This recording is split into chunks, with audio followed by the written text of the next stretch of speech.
Okay, let's introduce the topic. So today I am doing the stochastic rational forecasting. It's a technique that I've used a few times when the forecasts are not being met. So the tagline here is if you want more often your forecast to be met, then you should be looking towards moving towards stochastic instead of deterministic, which I'll talk about in a second.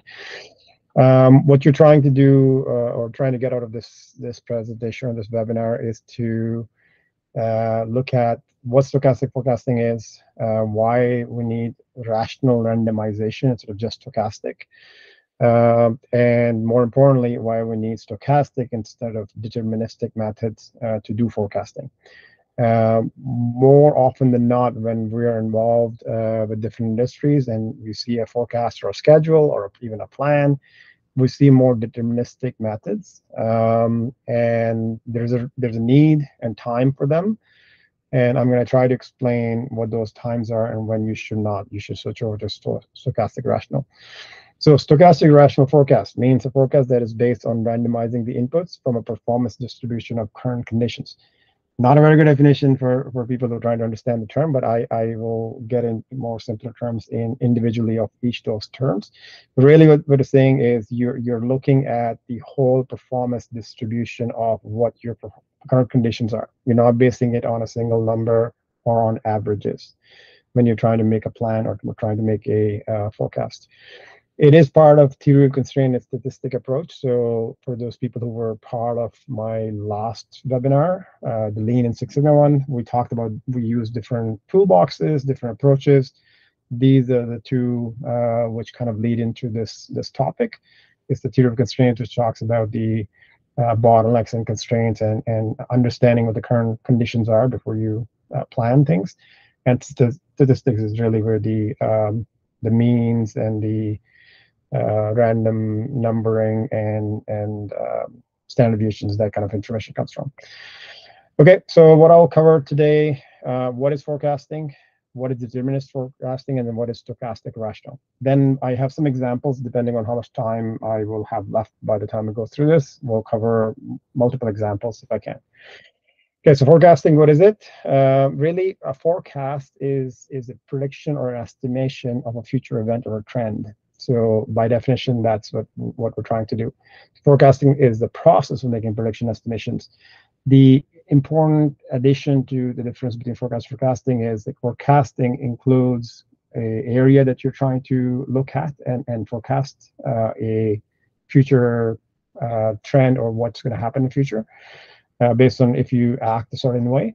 And so it requires past and present data for you to build that forecast. You can't just make the forecast based on perception. And this is I highlight this underneath because I think when people are going and they are in weeds of thing and they get lost in the noise of everything which happens day to day, they forget that you have to keep looking at your past and present data to keep updating your forecast. If you start your year with a certain understanding of your process, and that is what you're going to use for the rest of the year, you probably will make wrong decisions or forecasts which will not be met. You should be looking at constantly your conditions and changing your forecasting technique. So deterministic forecasting, which is what, as I was saying, mostly we see when we go in place, what it does is predicts an outcome based on a single value, most likely averages. So what we're saying is, on average, we produced 1,000 of something. So I'm going to 1,000 per day, and I'm going to assume that's what my process is. So I can assume every day I'm going to produce 1,000.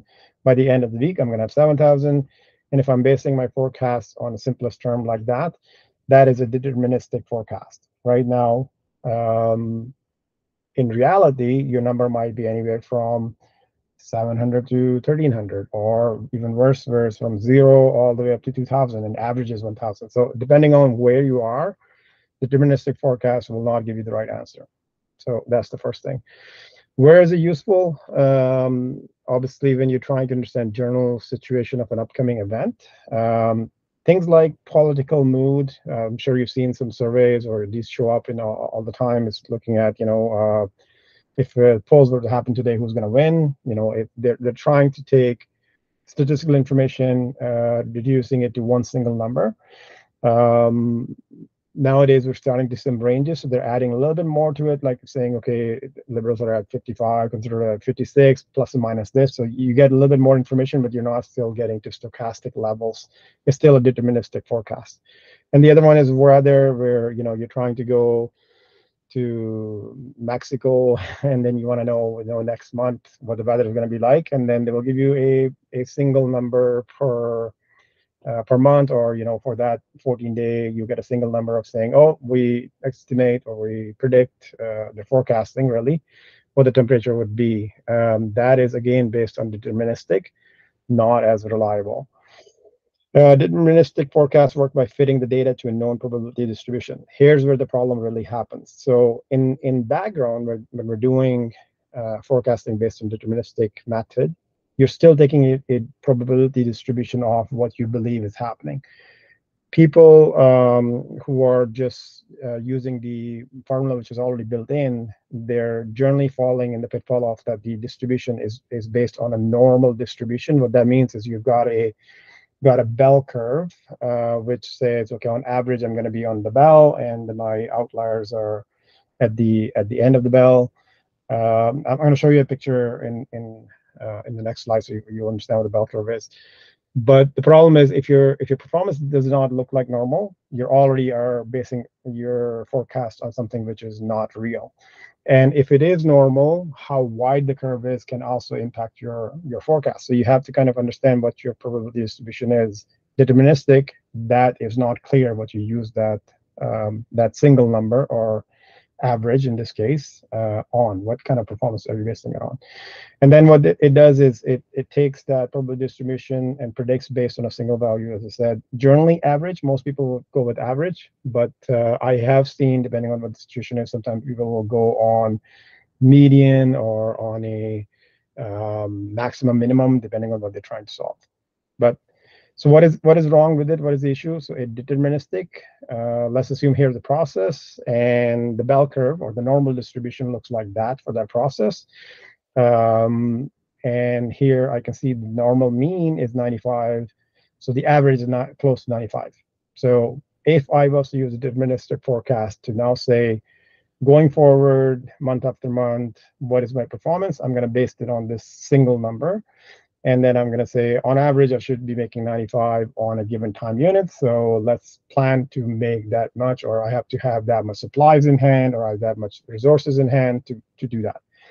What happens if your distribution looks like this underneath, right? So in this case, a Excel or your statistical software, or whatever you're using to get that single number to the deterministic forecast, is going to average this out. And this distribution I'm showing you is going to create the bell curve that I showed you before, the histogram.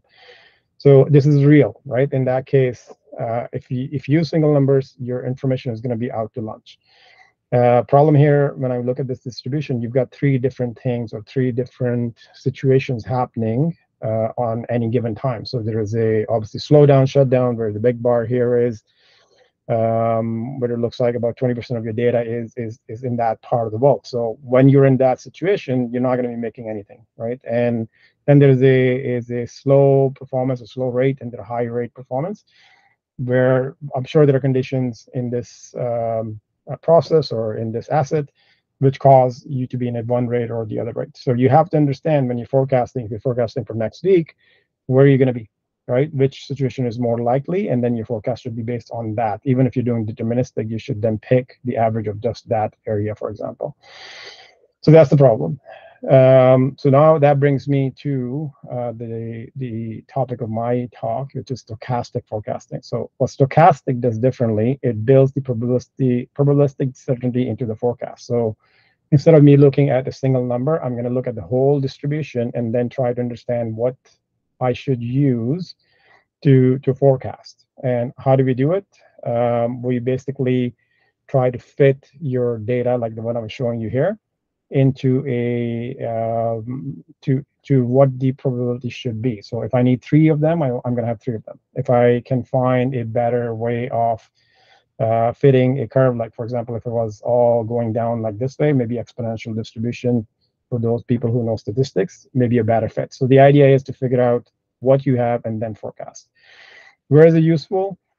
When trying to plan forecasts based on risk and financials. So as soon as you start talking about something, a forecast which is going to impact some cost and revenue or some kind of a risk, you should be going to stochastic forecasting. The deterministic is no longer going to give you an answer which you can rely on.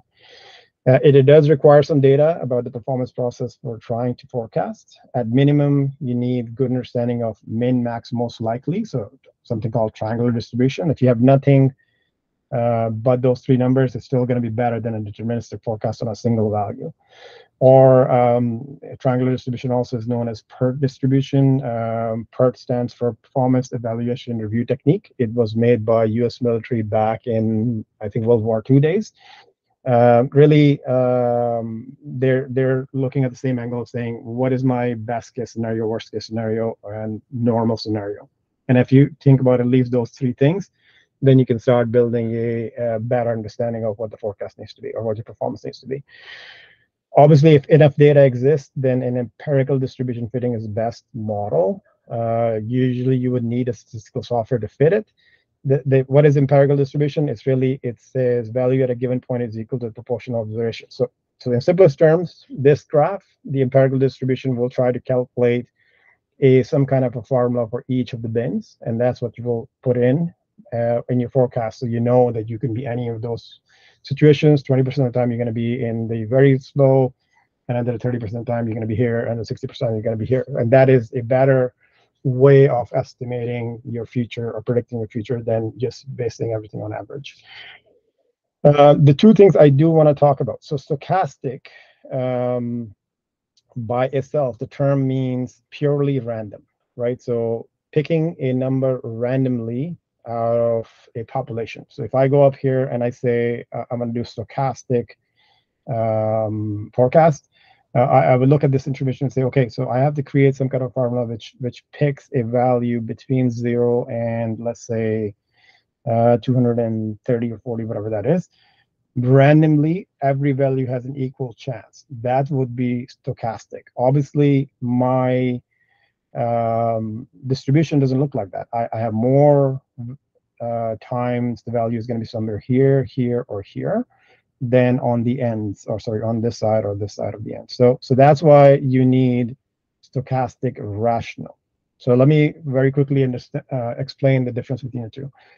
Random is, as I was saying, is basically each element in the population has an equal probability of selection, and each combination of elements has equal probability of selection. So what we're saying is, if this is my population of blue stars, the 5 corner stars here, and I was to pick 25% of on random samples out of it, I'm going to pick 4 of these, right? Any 4 of these would get picked. Every single star has equal chance of getting picked. That will be purely random.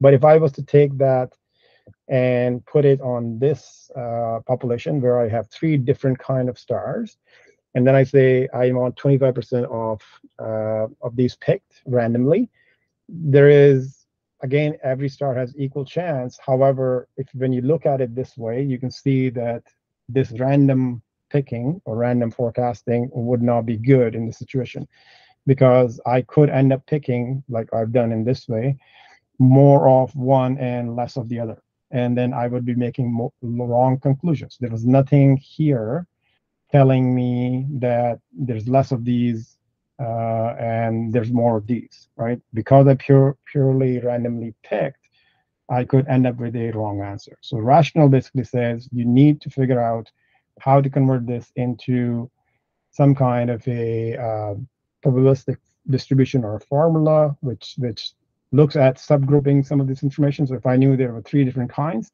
then I want to pick 3, and they're equal in this sense, so that I can pick 25% of each, which will give me a better answer about what 25% of these stars look like, or what their attributes are versus these and versus these. So rational random, that's what it is. So when I say stochastic rational forecast, that's what we're talking about. You need to get to understand your process and figure out how your process changed based on different conditions. And more importantly, it is going to be changing as you're making changes into your process or into your operation from day to day. So if you're improving after, let's say, a quarter, your process has changed, you made changes which improved or made it worse, you need to reevaluate that before you can start forecast again. Otherwise, if your understanding of the process was the January 1st, and you kept it to the end of the year, you're going to be making obviously wrong decisions if the process has changed. Okay, so I think if this is all the theory I wanted to cover. I would like to walk through some of the forecasting case studies to get the maybe point across a better one. Here's one for workforce planning for an HR case we did in back in the day. Just to explain what's happening here, the idea of this workforce planning session was to understand how many people they need to hire for the organization. They had it mapped out an input and output of the company. There are some transfers out to different departments, some voluntary resignations, some involuntary leaving. There's some retirees and deaths. And obviously, then there is the transfer in from different department to this organization or this department that we're looking at. And then there are new hires. So the answer they're trying to get is how many new hires they need based on their current process. When you look at the numbers, initially we had just got these numbers in the work session, which is, on average, 40% of people coming in are from men from different departments, 30% are women, and so forth, right? You can see different things are kind of different things here, and variables are laid out for two genders. And then if you plug it in a deterministic forecast, the math behind will work out. The equation will work out to be about 241 people in this case. So is that number reliable? I guess if that's all what you did, that's what you would try to aim to hire for this purpose, right? When we compared the whole distribution, in this case, min-max average, so there's a triangular distribution, we started seeing some differences. So then the idea became, which one do you go with? If you go with the minimum or the maximum, you get two different answers, right? So stochastic pessimistic and stochastic optimistic basically says if you want to take no risk whatsoever, you should hire 327 people. It's a huge jump from what the deterministic is telling you. And then it says, well, if you feel that most people are going to be on the minimum side, they're not going to move or retire or get let go, or any of these outputs are not as much, then you should be planning 186 people higher. Obviously, this one has a huge risk attached to it. This one has very low risk attached to it. So where do you make the decision? Obviously, as a company, you have to then figure out what is the risk you're trying to take. What I wanted to show you here is the probability of the 50%. So 50, most likely, the idea of being, you're taking a risk on being on the other side of it is 256%, which is higher than what you would get just looking at the average of the deterministic forecast. So even comparing the 50% certainty, your number is actually not the same, right? Like it's actually lower. So you're actually taking a higher risk here by going by deterministic method. Another one here is a underground mine. Here they're doing a mid-year forecast, trying to figure out what they can get compared to what they had as a budget. What I'm showing you here is different processes, different variables as to what they perform. So here is how much ore they produced. Don't worry about the graph. It's just trying to show you on average they're producing 695 tons a day of ore, which means the rock which has metal in it. 574 tons of waste, the one which has no metal in it. So this is going to go straight to a backfill or get dumped in a tailings pond. But you have to remove this to get to this. Combine the two, you get about 1,200 tons a day. This one is how many active areas they're mining at the same time. So about 6 active headings. This one is about how are they comparing on the percent of grade compared to their plan. So they're anywhere between 28% off up to 104% on top of what they thought they were going to get. So grade is basically how much metal is contained in the rock that you're producing. So why is this all important is because when you then forecast for the headings that you have left over or the areas that you still have in mind for the rest of the year, you're trying to understand where you're going to end up with. So I'll show you some numbers here. I had to hide the headings for the company that I work for, so it doesn't show you where this mine is. But basically, they looked at the tons which were left to be mined in the areas, what grades they had, and they're not looking at any of this information. They're just going by the average of what they can mine and what they believe is in the system, and they came up with a number of 89,000 tons. Sorry, 89,000 ounces of gold that they can produce. Right, it's a gold mine. When you do this stochastically, meaning you're now going to start looking at some of these things and figure out that you've got a lot of variation. You could be anywhere here if you don't understand the process. Similarly, your grade is not actually all the time where it needs to be, and your headings also change. What does that look like? So we calculated the P80, P50, P20. So that's the probability of what I believe they're going to get out of it based on the current performance they have. And the numbers which came out to be are 80% confident the number is going to be 60,000 or less. 50% confident the number is going to be 86,000 or less, and then 20% confident that it will be 180,000 or less, right? So now if you take this number and compare it to these, what you find out that their deterministic forecast is only certainty of 44.6%. So why is that important? Because when you take this number at the mid-year and then present it to the company or to the shareholders, stakeholders, they will understand that there's a huge risk that they won't hit this number. So then the conversation happens, do we need to do something about it? Where do we want to be? So in this case, they wanted to be at 89K because that's the number they had reported to the shareholders. And so now the question becomes, how can they go back and improve this process, right? How do you get how you get to be more here than here, right? Or how do you get to be maybe getting more headings in place? So you have to do the things differently to hit the 89K number.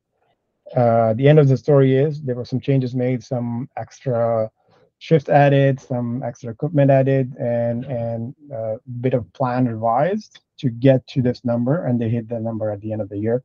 But that would not have happened if they didn't actually got to look at this or understand what the probability of hitting this number was as the current performance. Let me see how much time I have. Okay. Very quickly, the last one here is it's a procurement department looking at their amount of requisitions that they get to process. So the idea here is that they have a department which gets requests or requisitions coming in of what they need to purchase. And then this is just for one category I'm showing you. And then these three graphs basically look at what their history has been to process those requisitions. So in this case, for example, if the requisitions are under 1,000, how many they can process a day. If it's between 1,000 and 1,000,000, how many they can process a day. And if this is over 1,000,000, how many they can process a day. This is their actual performance. And on this side is what they usually get per day and what is the amount of those requisitions. So you can get a very quickly the input versus output comparison. And then this graph basically tries to show you is number of buyers you need based on probability of certainty you want to hit, right? It's over a 30-day period. So if you want to convert all these in a 30-day period, how many buyers you would need of this performance? So 80%, you need at least 6 buyers.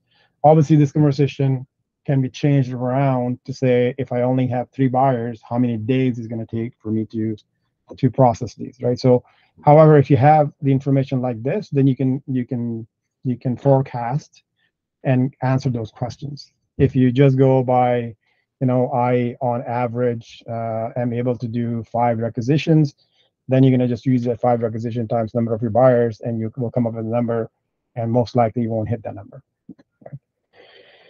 Okay, that's my last slide. So on our experience with our projects in stochastic forecasting, it has usually started with an awareness of understanding of what the differences between deterministic and stochastic. I've tried to explain that to you very quickly in simplest terms. Usually a work session would then get into their own processes and looking at, what is the variables which impact the performance for them, because that's really the starting step to understand what are the key variables which will impact your forecast or impact your performance that you need to put into your forecast. And then in our deployment of stochastic rational forecasting, focus is usually on building certainty into forecast. So that's how you can explain, or how can you start looking at the information and saying, where do you want to be? How much risk? Obviously, you don't want to be at the 0% risk, because if you have the 0% risk, you're going to have to do a lot. Like forecast will be very low of what you can perform, or you're going to have to do a lot more improvement. So you have to know where you want to be. If 80% is what you want to live with, which still has a 20% chance that you're not going to hit it, but it will be a better forecast. Or do you want to be 50-50, 60-40, obviously, all that. And any of the things we do includes the development and coaching of the central team. So the idea here is that when we do this, we make sure that people know how they can do them themselves and why it's important. Questions? Let me switch over the screen. Any questions, comments? Okay. Yeah. Thanks, Mohammed. I do also have poll questions. Let me launch them so people can see.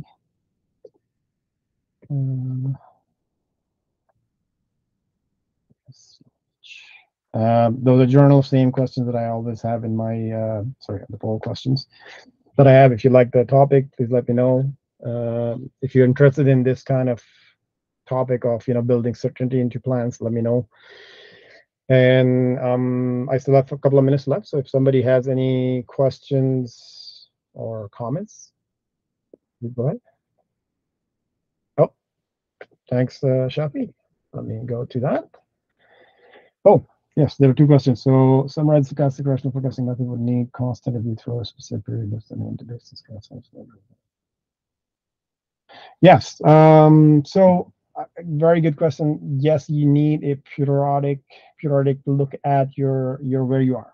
I think most of us do this anyways, because we're looking at weekly what we produce, actual versus planned or compliance, or monthly of where we are. What we need to do is then connect that back to our planning or forecasting. So you always have to look at, if the forecast called for 5 headings today, 5 rounds in the mine, or 5 or something, is that what my performance currently looks like? Maybe it's 3, and then I need to make sure that I can explain why I'm planning to do 3 alone. And if I want to do 5, what do I have to do to improve to get to 5, right? Otherwise, if you're going to keep planning for something which is not achievable, you're never going to hit the plan, right, or the forecast. I'm sorry, to answer that, what is a specific period? It depends on what you think is a good idea, where things do change, and I can actually recognize the change, right? So maybe every week is not the answer, right? However, once a month or even once a quarter is a good time to look at your performance for the last 3 months or last month, and then say, do I need to change my forecasting formula or distribution? Okay, part 2, the question is related to constant affecting the continuity or stability of the process. I don't think I understand the question, but I will try to answer based on what I think it is. The model itself does not need to change. It's your current performance which needs to change, right? So your forecasting model will still have the same formula. It's the inputs that will change in the formula, right? So when you're trying to say compare quarter 1 to quarter 2, you can still compare what my forecast was and what I hit as a forecast. If you're trying to compare performance from quarter 1 to performance 2, you can also compare that to that, right? What you can't compare is like, let's say, tons produced in a forecast versus tons produced in a second forecast. You have to compare apples to apples. So you should always look at, if you're trying to see how good my forecast is, then what I planned and what I achieved. How far was I off, right? Or the one that I've been showing you a few times, how much of a risk I'm taking by doing this forecast. I won't take any names, but I've been in a situation where forecast was put in place for the year, which was never hit in the company, right? So if you're doing that, you're already putting in a number which has 0% chance of being achieved, right? So just have to kind of watch out for that. Yeah, I think that's it for that question. I'm not sure who asked, so maybe if you have still a follow-up, please go ahead and ask. I have ran 2 minutes over, so if there's nothing else, I will obviously be putting this presentation or the video online. And if you have any further questions, you can reach out to me on my email. Okay. Otherwise, looking forward for you guys to join next week. I think Shafi has a topic next week on the dashboarding and analytics. Thanks, everyone.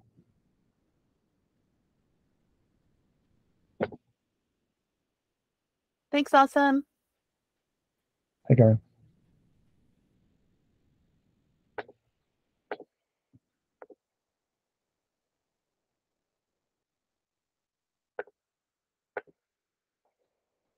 Yes, indeed. Do you have a question?